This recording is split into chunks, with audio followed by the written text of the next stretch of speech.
Core Principles of Composition Rules in Photography. Welcome to this explainer. Today, we're going to unlock the real secret behind transforming those everyday, kind of forgettable snapshots into truly captivating visual stories.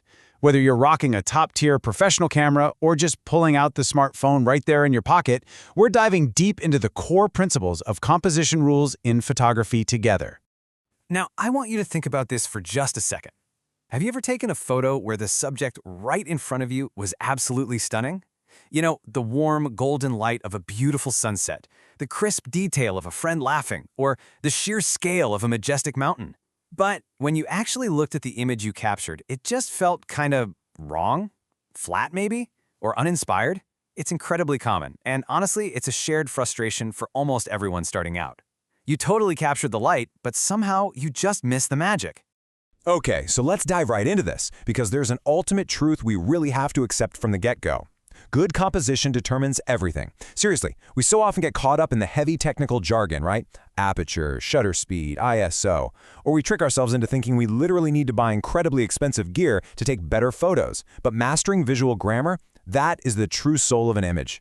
It's how we organize the completely chaotic reality of the world into a deliberate frame that speaks clearly to the viewer. The foundation, mastering the rule of thirds. We're starting our journey from being a mere architect of an image to becoming a true visual artist. And the absolute foundation of this journey requires us to apply the rule of thirds to precisely position the subject. It's hands down the most reliable, fundamental mechanic of positioning out there, and it completely changes how an image feels. So, what exactly is it? Well, imagine taking your photo and dividing it with two vertical lines and two horizontal lines. Basically, you end up with a tic-tac-toe board, creating a 9-grid structure right over your image. The golden rule here is to place your main subject on one of these lines, or ideally, right where these lines intersect. Boom. Instantly, you create visual harmony. Actually, it's a brilliant trick Renaissance painters used centuries before cameras even existed to naturally guide the human eye. This brilliantly illustrates exactly why we do it. Plopping your subject directly in the dead center, that often creates a rigid, static, and frankly boring photo. It feels like an ID card picture, you know? There's just no movement. But by shifting that subject onto the thirds, the frame suddenly breathes. It gives the viewer's eyes a very distinct path to travel. It totally avoids that overly formal textbook feel and adds immediate life and energy to the shots. And the best part is how incredibly easy this is to practice. Literally right now, on almost any modern device, you can do this in seconds. Just open your smartphone camera settings, find the option to turn on grid lines, and start using it today. Next time you take a photo, just consciously align your subject on one of those 4 intersection points. It's a super simple, highly actionable step that instantly elevates your everyday shots from mere snapshots to deliberate compositions. Creating space from 2D planes to 3D depth. Okay, now that we've mastered basic 2D positioning, let's level up. We're going to transition our narrative from flat surfaces to the physical manipulation of space and depth within the frame. Photography is, after all, the art of compressing a massive 3-dimensional world into a flat 2-dimensional photograph, and we need very specific tools to make that illusion work convincingly. I want you to picture this mini-narrative in your mind for a second. Imagine a lonely, dark road cutting through a vast, stark white, snowy landscape. And in the far distance, at the very end of that road, there's a single, solitary tree. When you look at an image like that, your eyes don't just wander aimlessly around the snow. No, they're taken on a very deliberate, specific journey. That road acts as what we call a leading line. We incorporate geometric lines to create spatial depth.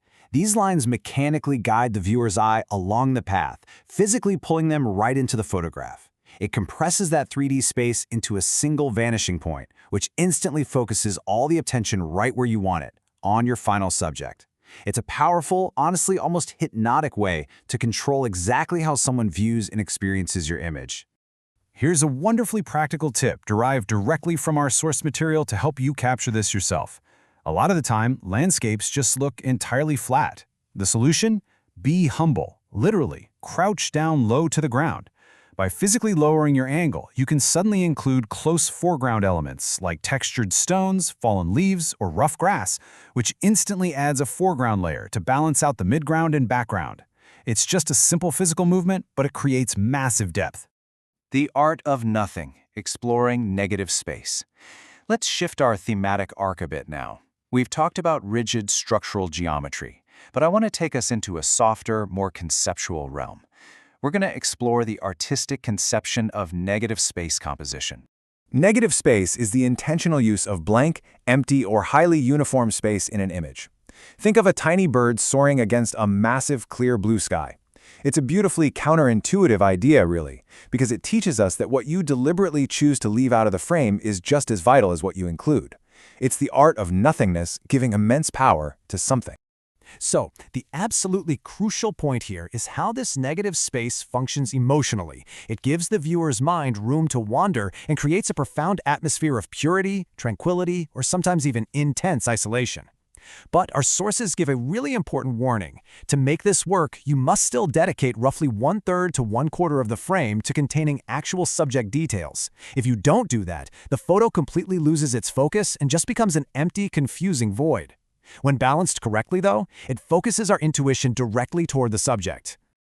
The climax, framing for storytelling. And this brings us to the culmination of our journey today. We have to remember that rules, like the rule of thirds, leading lines, and negative space, are just the grammar of photography. The subject and the emotion, that is the story itself. Our ultimate goal with all of these techniques is to allow the frame to evoke more storytelling imagination. Let's look at how our sources brilliantly illustrate this. If you use a leading line to guide a lone character walking deep into a dark, narrow alleyway, you aren't just showing a street. You're actively building suspense. Conversely, if you use contrast to show a person standing perfectly static, waiting for a bus, set against a blurry, dynamic rush of city traffic, you're conveying the heavy emotional weight of passing time. All of these structural tools are there merely to support the emotional weight of the scene you're capturing. As we wrap up this image analysis, I want to leave you with this incredibly powerful takeaway from our sources. Keep this in mind. The photographer's viewing ability and what they want to express matters more than the rules. You can memorize every geometric principle in the world, but your personal perspective, your distinct and unique way of seeing the world around you, that's the true core of any great image. So I'm going to leave you with this lingering question to ponder. The tools are now firmly in your hands. The grids, the depth, the quiet power of negative space. Next time you hold up your camera, look through the lens and press that shutter, what story do you want to tell? Thank you so much for joining me in this explainer today. Keep practicing and go capture something amazing.